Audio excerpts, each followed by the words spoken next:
నీ తెలివితేటలు పరీక్షించడానికి సర్టిఫికేట్స్ చూడనవసరం లేదు. నిన్ను 3 ప్రశ్నలు అడుగుతాను, జవాబు చెప్పు.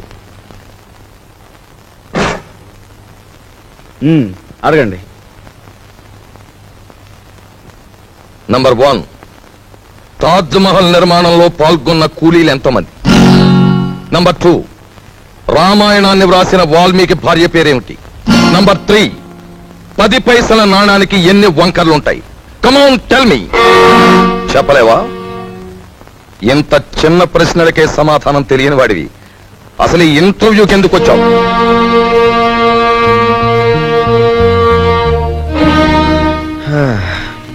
చెప్తాను.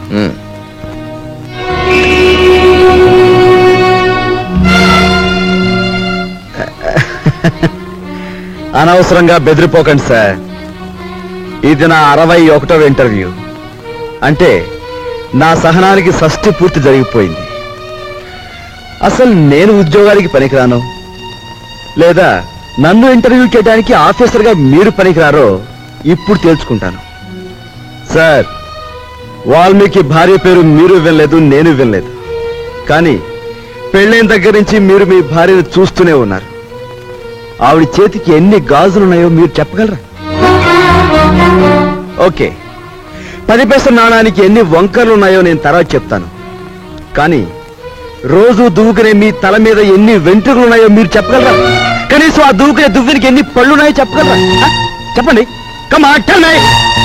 నాకు తెలియదు. మీరు వేసే అడ్డమైన ప్రశ్నలకి మేము సమాధానాలు చెప్పలేకపోతే మమ్మల్ని వెధవలా చూడటం తెలుసా? మిమ్మల్ని చంపకుండా ఎందుకు వదులుతున్నానో తెలుసా?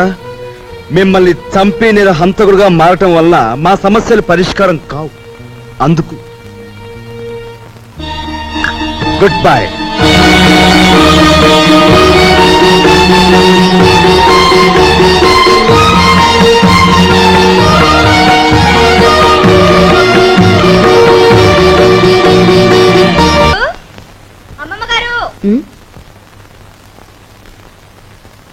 ఎవరే నన్ను పిలిచారు? నిన్ను కాదత్తయ్య, నన్ను పిలిచారు. సరేలే, ఎవరిని పిలిస్తే ఏం గాని ఇంతకీ పిలిచింది ఎవరా అని.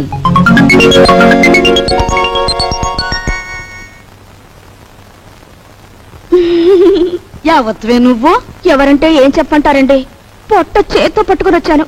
నువ్వు చేత్తో పొట్టే పట్టుకొచ్చావో చీపురు కట్టే పట్టుకొచ్చావో మాకెందుకు గాని, ఇంతకీ నువ్వెవరు, ఎందుకు వచ్చినట్టు? అసలు నేను ఎందుకు వచ్చాను? అన్నట్టు అసలు సంగతి మర్చిపోయాను. ఈ చీపురు పట్టుకోండి. పట్టుకోండి.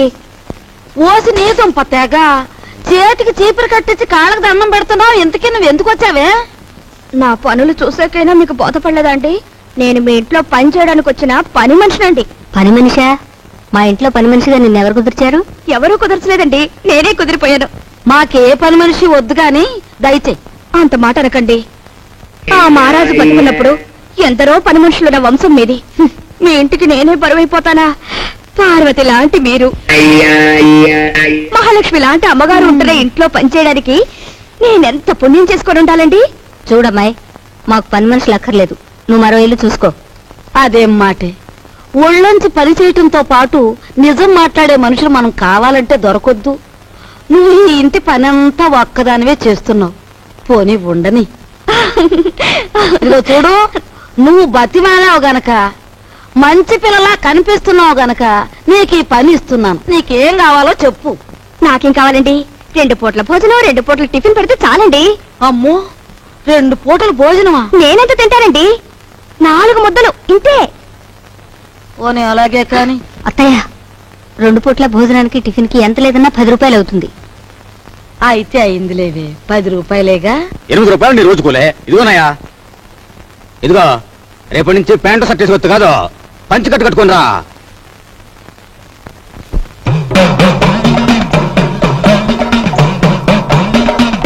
అదేమిటే, ఏదో అమ్మవారి కుమ్మం పోసినంత అన్నం పెట్టుకున్నావు, అదంతా తినడానికేనా? అదేంటి బామ్మగారు, సాయంత్రం తినే అన్నం బదులు ఓ ముద్ద ఎక్కువేసుకున్నాను అంతే. నా తల్లి, ఇప్పుడు చెల్లించే కుమ్మం తాలక మళ్ళీ సాయంత్రం ఒక కుమ్మం చెల్లిస్తావా? ఇదిగో చూడు, నువ్వు పనిలో చేరేటప్పుడు ఏం చెప్పావు? నాకేం వద్దండి, 4 ముద్దలు పెడితే చాలన్నావు. అన్నావా? అన్నానండి. కూరతో 4 ముద్దలు, పప్పుతో 4 ముద్దలు, చారుతో 4 ముద్దలు, పెరుగుతో 4 ముద్దలు, మొత్తం ఎంతైందండి? నా పిండా కూడా అంత అయ్యింది. నువ్వెంత దెయ్యపు తిండి తింటావని తెలిస్తే నిన్ను అసలు పనిలోనే పెట్టుకునేదాన్ని కాదు. అవునులే అత్తయ్య, పెట్టేది పెడుతూ మాటలంటుంది దేనికి? పాపం ఇంటి పని అంతా ఒక్కతే చేస్తాంది. ఈ పెరుగు కలుపుకో. తినమ్మా, బాగా తిను. అమ్మో అమ్మో, కోసి నీ అమ్మ కడుపు మాడా. నా కళ్ళేమన్నా దిష్టి కళ్ళు అనుకుంటున్నావా? నా ఏం దిష్టి కళ్ళు కావమ్మా. ఇదిగో రోజుకు 3 కంచాలు బాగా మెక్కు. నాకే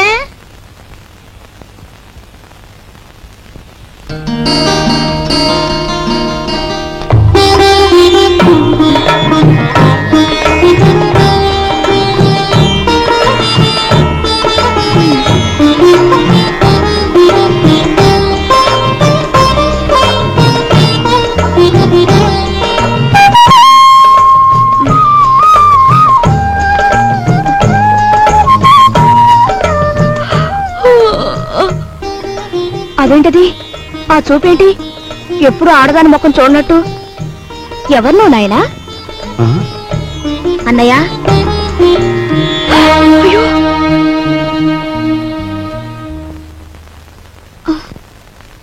ఎవరమ్మాయి? పని మనిషిరా, ఇవాళే వచ్చింది. మన ఇంటికి పని మనిషి ఎందుకమ్మా? అదేమిట్రా, మీ అమ్మ ఒక్కతి పని చేసుకోలేక అవస్థ పడుతుందని నేనే కుదిర్చాను. అమ్మ ఒక్కతే ఏం చేయాలి? చెల్లెలున్నారుగా. ఇదేమో చదువుకుంటోందా? సరస్వతికి 4 రోజుల్లో పెళ్లి చూపులు. సరస్వతికి పెళ్లి చూపులా? ఏమిట్రా నీ ఆశ్చర్యం నువ్వును? అది కాదు నాయనమ్మా, ఇంతవరకు అత్తయ్యకి వస్తున్న కట్టం తాలూకా డబ్బు ఇవ్వలేదు. ఇప్పుడు దీని డబ్బు ఎక్కడి నుంచి తీసుకొస్తాం? ఆ విషయాలన్నీ నీకెందుకురా? అప్పో సప్పో చేసి నా తిప్పల్నే పడతాను. అప్పు చేసి పెళ్లి చేసేంత అవసరం ఇప్పుడు ఏమొచ్చింది? ఒరే, డబ్బున్నప్పుడే నిన్ను చదివించొచ్చులేని మీ నాన్న అనుకునుంటే నీకు అసలు చదువు వచ్చేదేనా? పిల్లకాకేం తెలుసు ఉండేలు దెబ్బని వాడి వితండవాదంతో ఏంలే నాయన. నువ్వెక్కడో చోట అప్పో సప్పో చేసి ఈ శుభకార్యం కాస్త చేసి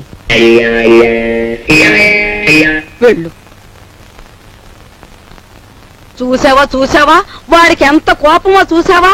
వీడికే గనక ఆ మహారాజు బుద్ధి వచ్చుంటే ఈ పాటికి 2 జిల్లాలకు కలెక్టర్ అయ్యేవాడు. 2 జిల్లాలకి.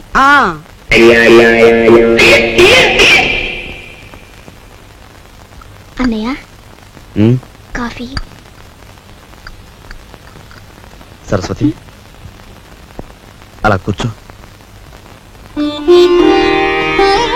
నీకో విషయం చెప్పానుందమ్మా, కానీ ఎలా చెప్పాలో ఏమిటో.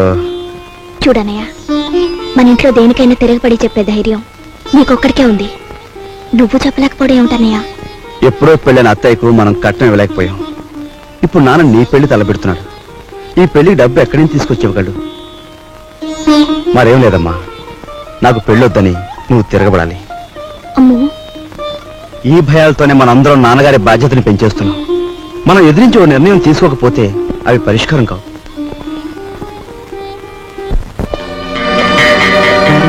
గురువా, అంతా ఎంక్వైరీ చేశాను. ఆఫీసరు 9వ గంట కొట్టేటప్పటికి ఆల్లోకి వస్తాడంట. ఆ తర్వాత వాడి స్థానంలోకి నువ్వు వెడతావు.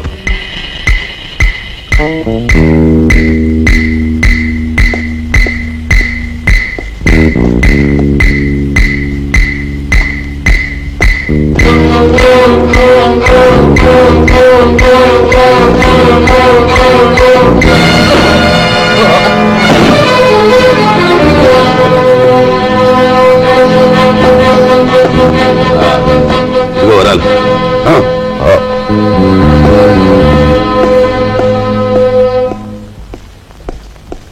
Good morning sir. Good morning. ఎవరు నువ్వు? అదేమిటి సార్, నేను మీ అకౌంటెంట్ నరసింహరావు సార్. మీ ఆఫీసులోనే పనిచేస్తున్నాను. ఆహా, ఏమిటి పని? రేపు ఆఫీసులో జీతాలు కదండి, 6,000కి చెక్ రాసుకొచ్చాను. మీరు సంతకం పెడితే బ్యాంక్ వెళ్ళి డ్రా చేసి తీసుకొస్తాను. ఇక నుంచి చెక్కులు గిక్కులు ఏమొద్దు. రేపు ఆఫీస్ లో క్యాష్ ఇచ్చేస్తాను. క్యాష్ ఎంత? 6,000 సార్. ఆఫీస్కి వెళ్దాం. వచ్చే సొమ్ములో అప్పుడే 6,000 ఆమదం.